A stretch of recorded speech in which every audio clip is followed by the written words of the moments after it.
this tutorial we're going to be learning how to crochet a solid granny square. I'm going to show you how to do this to any size that you like, and also how to do it in one colour and in multiple colours. This is an update to an old tutorial on my channel and I hope you find this helpful. Start by making a slip knot using whatever method you prefer. That's how I like to make my slip knots. Then make a starting chain of 4.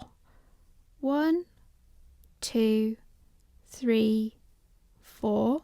Slip stitch in the first chain to make a ring of chains. So I'm slip stitching in there. It doesn't really matter what loops you go into here, as long as it's into that first chain to make a slip stitch. So now this just looks like a ball of yarn, but if I pull it a little bit, you'll see that it's actually a ring of chains with a space at the center where we're going to crochet our first round into. Start by making a chain of 3. 1, 2, 3. That counts as our first double crochet stitch. That's a double crochet in US terms. They're called trebles in the UK. I use US terms in my tutorials. Next, make a double crochet into the center of that ring of chains, so that space there. In there. I'm going to make a double crochet.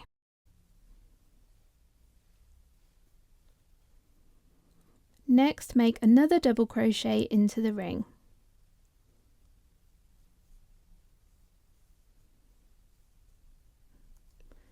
So if we include this starting chain of 3 that we're counting as a double crochet, we've made 3 stitches here. 1, 2, 3. Next we're going to make a corner space by chaining 2.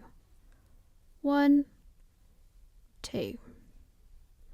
Now make 3 more double crochets into the ring.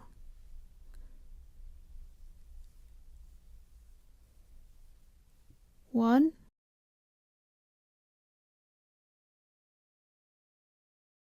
2,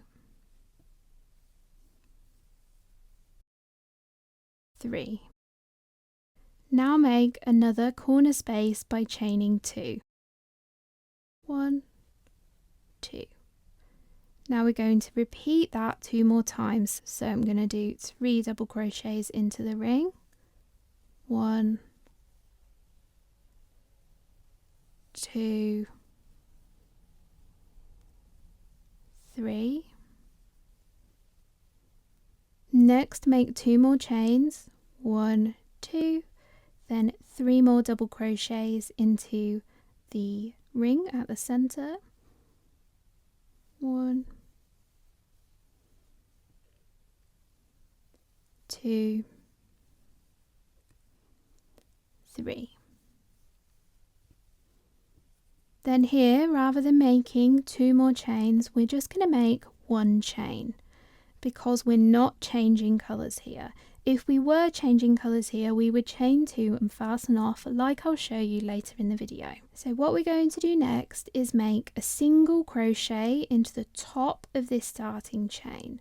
So I'm going to put my hook into that chain there, and you can go under just 1 loop here if you prefer. I like going under 2 loops, so I kind of do that. So I've got 2 loops on my hook here and I've gone in there.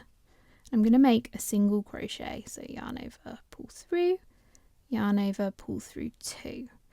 So that's round 1 finished, and you might have quite a large hole here. I'll just show you quickly how we get rid of this hole. So what I'm going to do is I'm going to turn my little mini granny square over to the back, and we've got our yarn tail here from when we did our chain ring. What I'm going to do is I'm going to thread that onto a needle, and then what I'm going to do is I'm going to run my needle underneath through all the bottom of all of the stitches of that round we've just done. So my needle's going to go underneath those loops there, and I'm going to go all the way around. So underneath the loops, like that. Underneath the loops.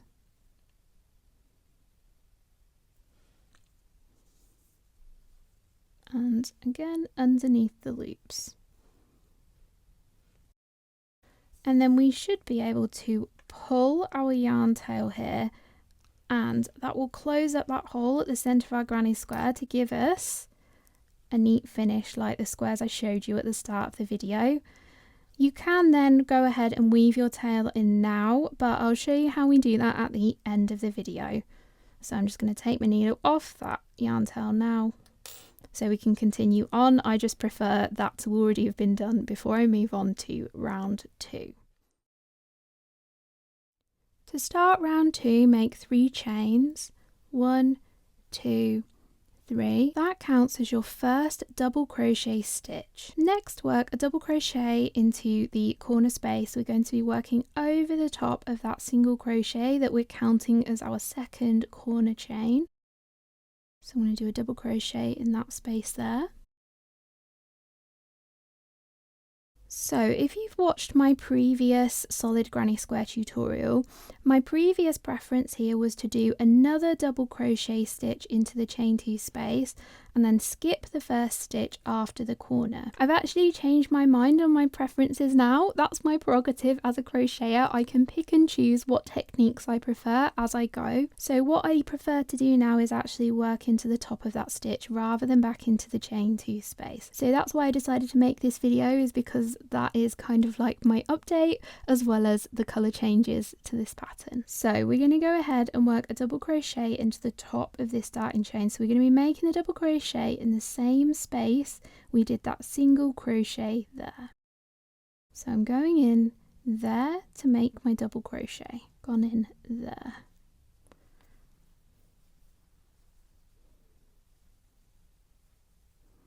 And then we're going to make a double crochet into the top of the next 2 stitches. If you've not worked into the top of stitches before, we put our hook in there, that part of the stitch there, underneath those 2 loops at the top of the stitch here that look a bit like a chain. Some people say that that's like the V shape at the top of the stitch. So I'm going to do my double crochet there, and then I'm going to repeat that and do a double crochet into the next stitch. So my hook's going in there underneath the 2 loops at the top of the stitch.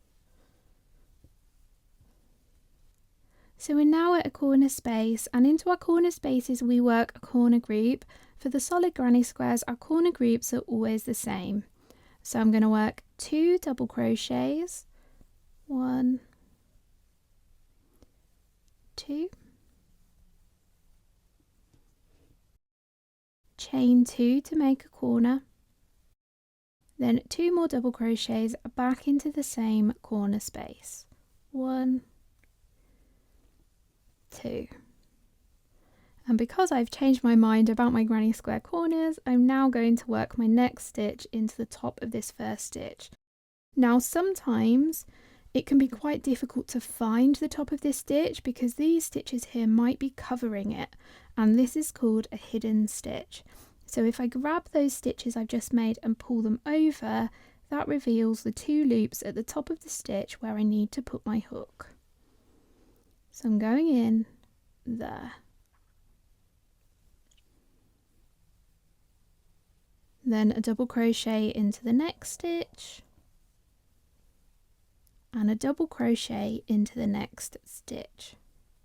So now we're going to repeat this around. When we get to a corner space, we work 2 double crochets, chain 2, 2 double crochets, then along the side of the square we work a double crochet into the tops of each of those 3 stitches. So repeat those steps around until you're almost at this final corner. Your square is almost finished. I'll meet you here and I'll show you what's different in this final corner. So I've continued working around my square and I've just done a double crochet into the 3 stitches along this side of the square here, and I'm almost back at the start of the round. We've already got 2 double crochets here in this corner space, so we need to finish off this corner group. So work 2 double crochets into that corner space, 1, 2, then work 1 chain and a single crochet in the top of this starting chain just like we did at the end of round 1. So my single crochet is going in there. So that's round 2 finished, so let's move on to round 3. So for round 3 I'm going to explain the formula that we work for every round as our square gets bigger and bigger and bigger. So if we have a look at our square, each round has more and more and more stitches along the side of the square, but our corner groups remain the same. So to start round 3, chain 3, that counts as our first double crochet stitch, then work a double crochet back into the corner space. So now we're going to work a double crochet into each stitch across until we reach a corner space. As your square gets bigger and bigger and bigger, you'll have more and more stitches here. Don't forget that our first stitch needs to be in the top of this starting chain here. So I'm putting my hook in the same space as that single crochet there. So I'm going in there to make my first double.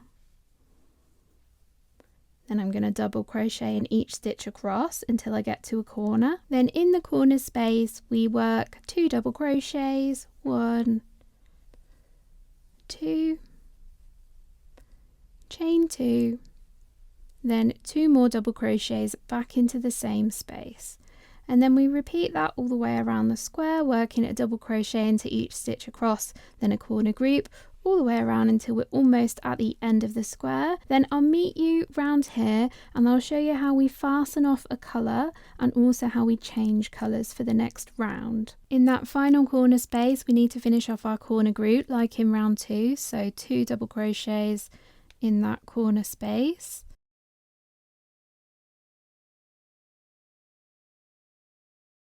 And now I'm going to show you how we change colour.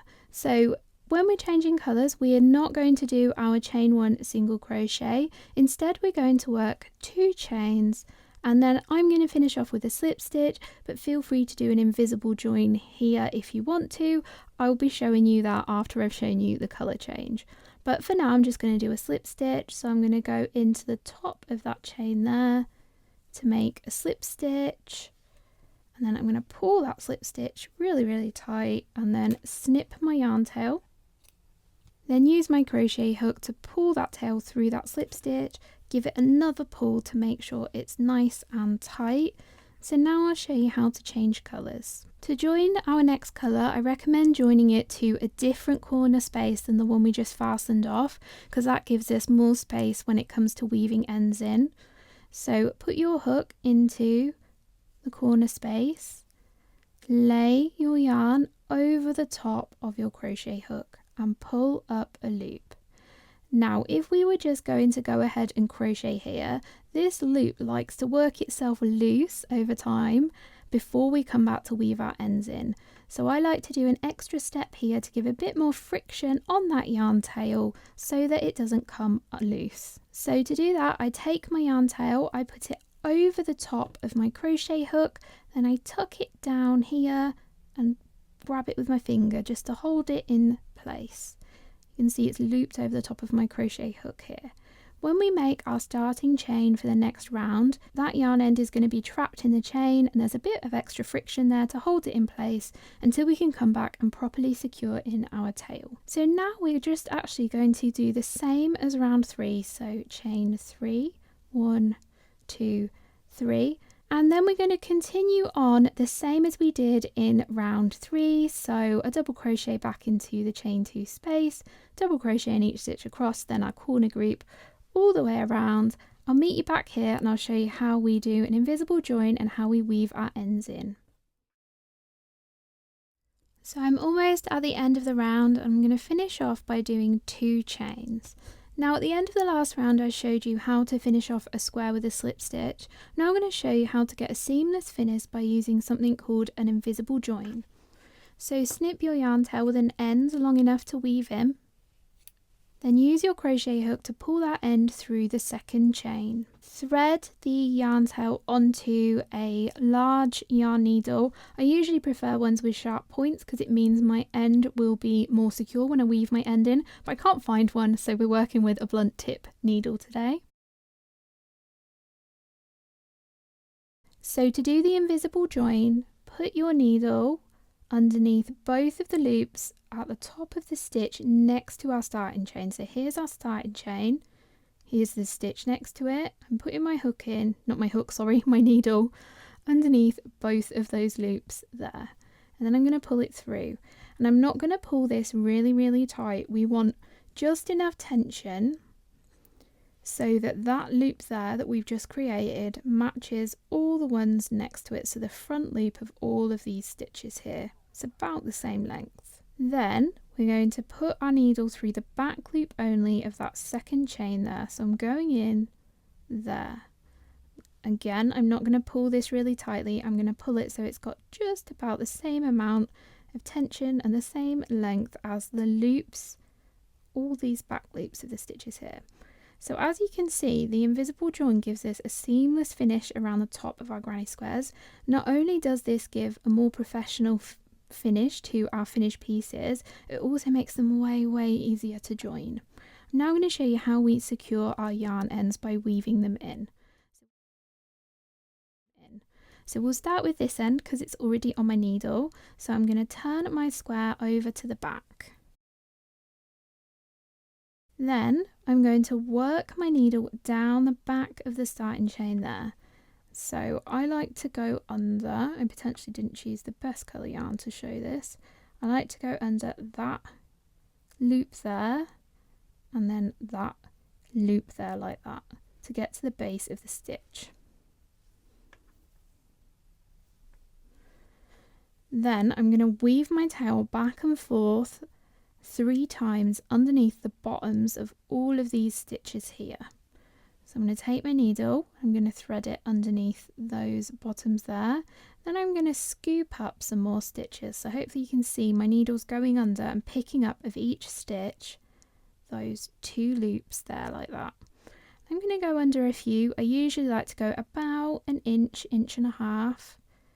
If I was doing a sharper needle, I'd be tempted to do less than that, but because our ends end up more secure with a sharp needle because it splits the yarn there. And again, I'm not pulling this really tight. If we pull this really tight, it will make our invisible join really tight, and it can also pull that stitch down so that our square doesn't have a straight side. So again, we just need just the right amount of tension to get the yarn along there.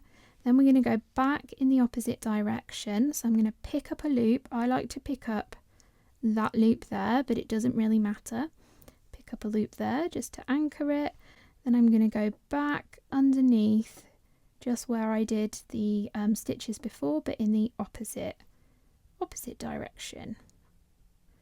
So under those stitches there. Then I'm going to pull my needle through like that, and again I'm just pulling it just enough to get enough tension to get the yarn laid flat there. Then I'm going to go back in that direction across the same area for a 3rd time, and this 3rd time of doing it is what really secures it, especially if we have a sharp needle. So I've picked up a loop there, and I'm going to go back under those. I think it was about six stitches there. Go back under those there.